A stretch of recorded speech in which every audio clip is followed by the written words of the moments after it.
kaloj në marrëdhënie dypalqe më pas, bilaterale për çdo shtet. Po sigurisht, unë kam thënë edhe më herët, nuk ka ushtrima të fortë në botë se Kosova. Kemi KFOR-in, e kemi vetë NATO-n këtu, kemi bazën ekstra të Amerikës në Ferizaj. Është problemi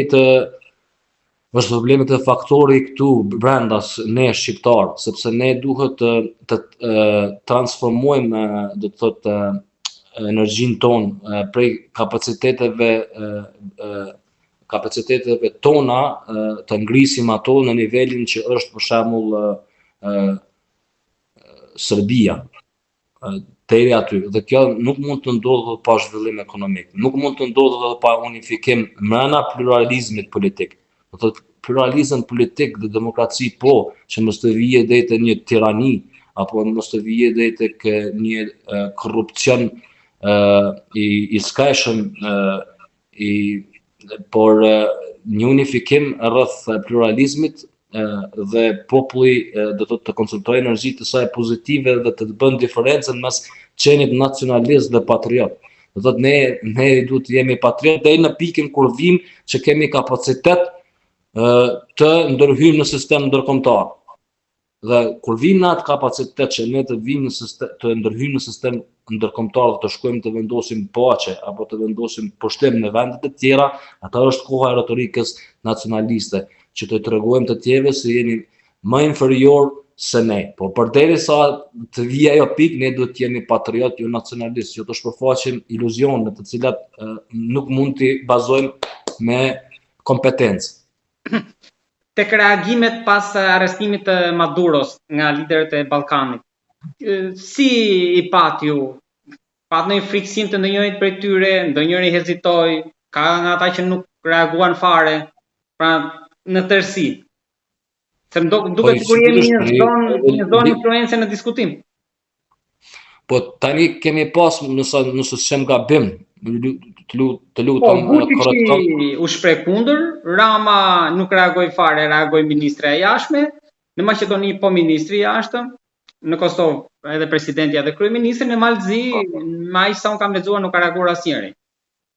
Po nëse edhe nuk jem gabim, ka pas një farë zhvillimi të Republikës Serbe, një paradë, një gjë të tillë, nëse s'kem gabim ushtarake apo nëse nuk jam gabim. Vučići ishte kundër ndërhyrjes, se në atë rast kritikoi shumë, ju rikthye edhe një herë marrëveshjes trepaqe Shqipëri, Kroaci, Kosovë.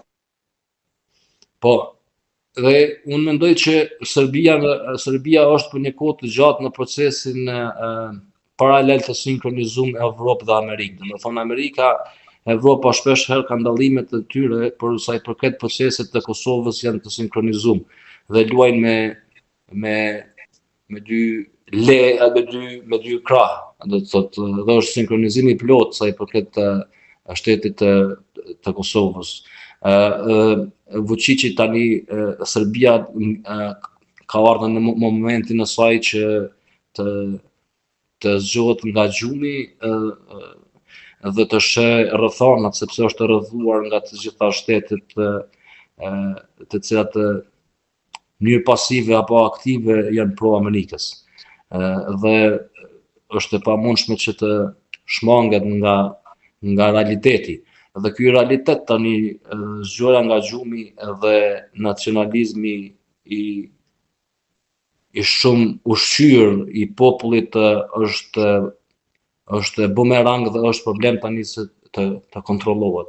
Dhe për atë arsye kemi edhe protesta dhe do të ketë probleme të tjera të shtueshme në Serbi mes popullit, kush do të vijë pastaj, si do të reflektojë ajo qeveri, do thotë do të jetë mundësi e plot për një fuqi tjetër që të kontrollojë Serbinë. Me gjitha gjasat janë interesa perëndimore dhe më shumë amerikane që Serbia të kontrollohet nga ta. Duke qenë se jemi në fitim mandatit, tani në vazhdim këtë mandat të kurtit, ju si e shikoni në raport me Shtetet e Bashkuara të Amerikës, se Europa duket edhe me ndryshimet me ligjin që miratua në Senat që bllokohet pra çdo lëvizje e mundshme e një ardhje të në Ballkan, por duket sikur dhe dialogu do të kalojë andej me Serbinë. Pra shikoni në një mundësi që Trumpi mund të vërë dorë për disa sekonda edhe në Ballkan? Po, tani ne kemi parë sjelljen e Amerikës prej kohës që ka ardhur Trump 2. Dhe nuk është që amerikanët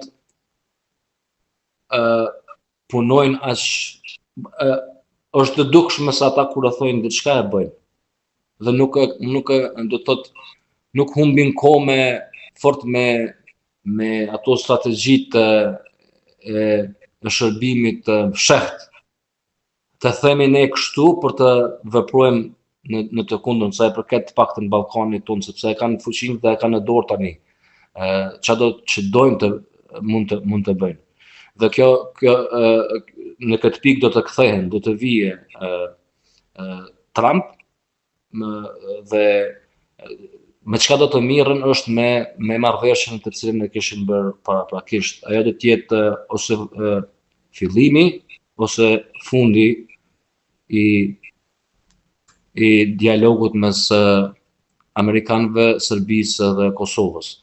Dhe detyrimisht Kosova dhe Serbia do të përgjigjen tani kësaj marrëveshje dhe nuk do të ketë hapësirë për konsum të brendshëm politik.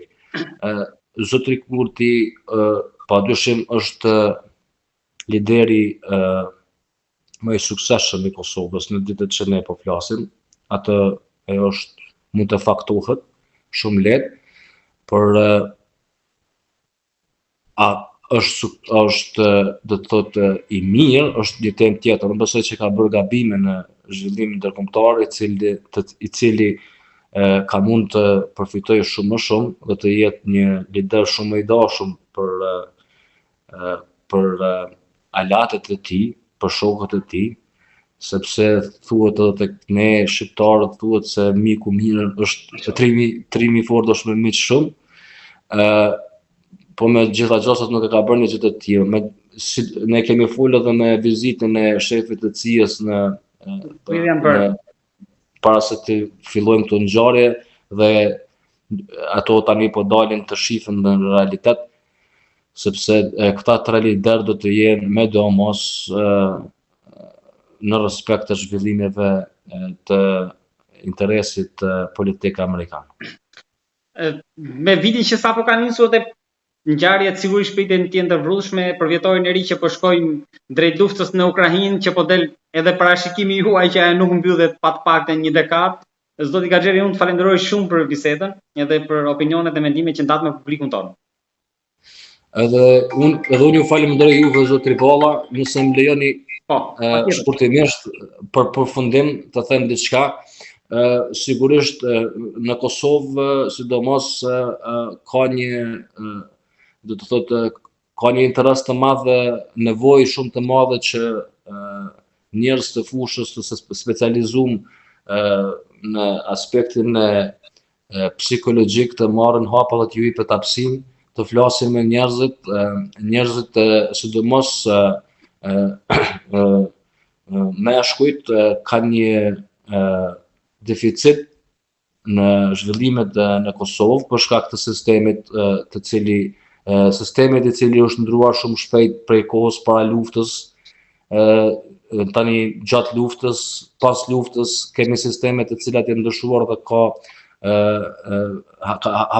pas hapësina të krijimit të identiteteve të cilat nuk përkojnë me mendjen e këfillt, por me zhvillimet të mendjeve devijente. Dhe unë mendoj që nëse ka ekspert të fushës, është koha që ata të dalin edhe të flasin publikisht, që mos presin vetëm njerëzit të shkojnë në klinikat e tyre, por edhe nëpërmes formave të tilla mund të japin kontribut shumë të madh, sidomos për njerëzit në Kosovë të cilët kanë ndjesi që janë të panevojshëm në jetën e tyre. Edhe kjo ndodh më së shumti si rezultat që njeriu ja krijon jetën.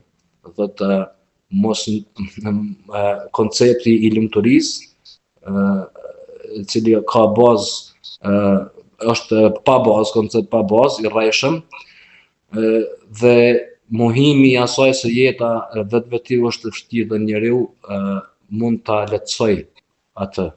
Dhe sikur se dora dorën që e lan njeriu, për njeriu mund të jetë ndihmë.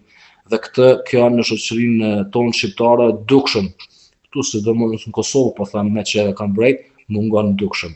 Dhe është një interesim dhe një kënaqësi të njerëzit kur ndëgjojnë zhvillime negative rreth një ngjarje ose diçka e cila është çon tek ajo që tham se edhe nacionalizmi ka bazë, nacizmi është diçka e rrezikshme që njerëzit e kompetent mund të kishin japur një kontribut jashtë të zakonshëm të madh për qytetarët.